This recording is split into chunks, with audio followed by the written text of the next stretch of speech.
नमस्ते, हमेशा खुश रहो विद्या.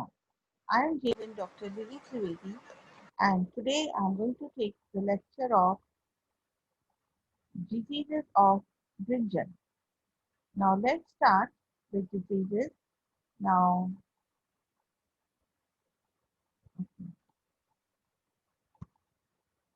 now these are the notes which I have uploaded.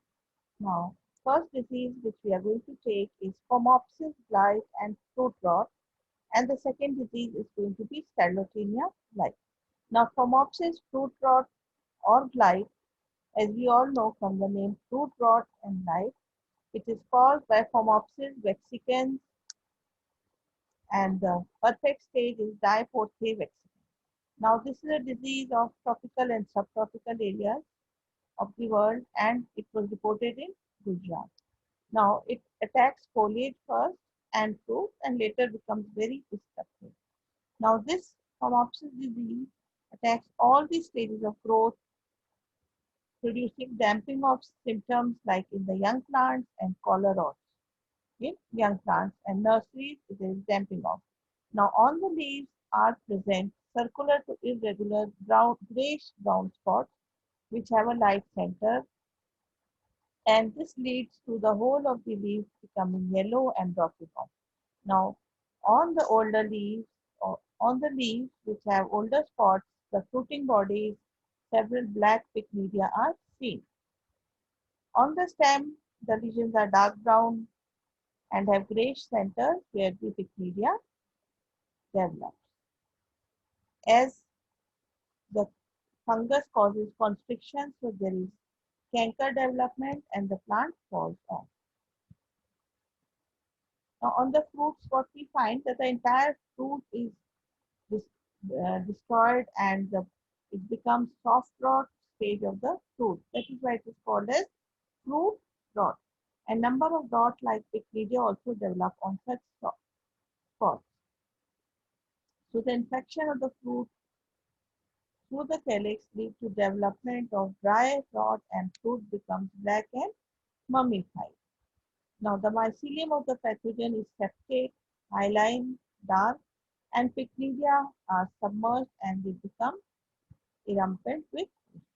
Now conidiophores are produced and the mode of survival and spread is primary infection is through seed-borne and survive in the plant debris as mycelium and pycnidia.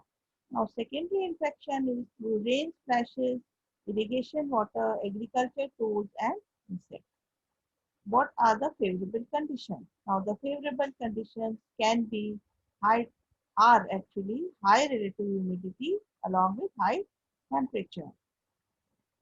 Now, maximum development takes place when there is at least 55% relative humidity and 26 degrees centigrade temperature.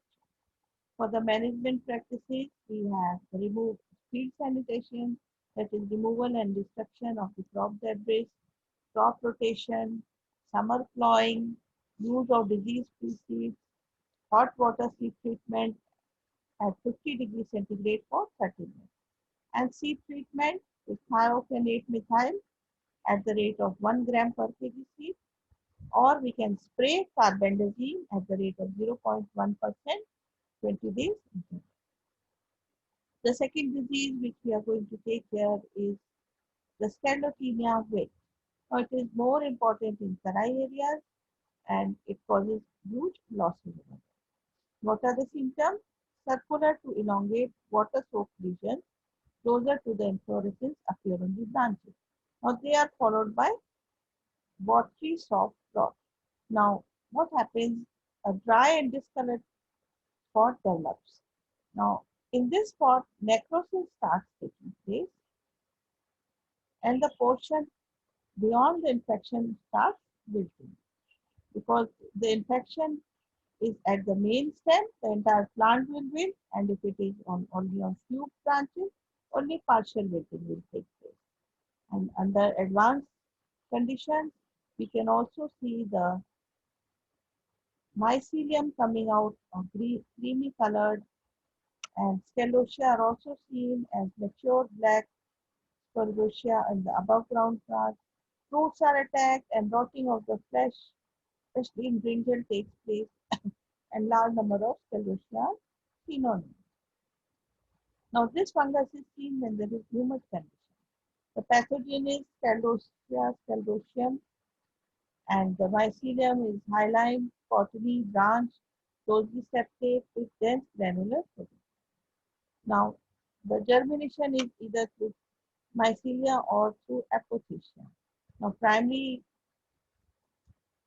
infection takes place through ascospores, whereas the secondary infection is through mycelium.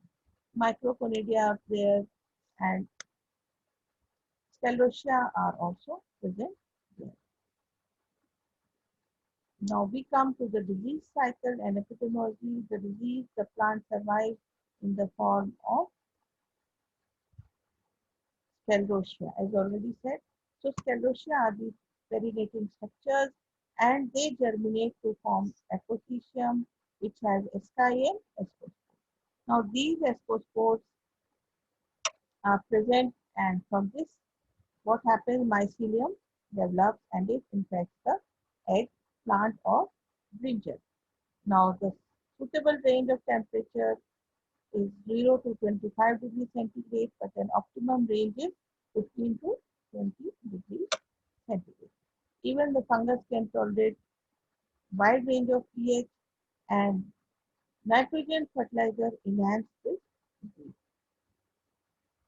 So what are the management practices?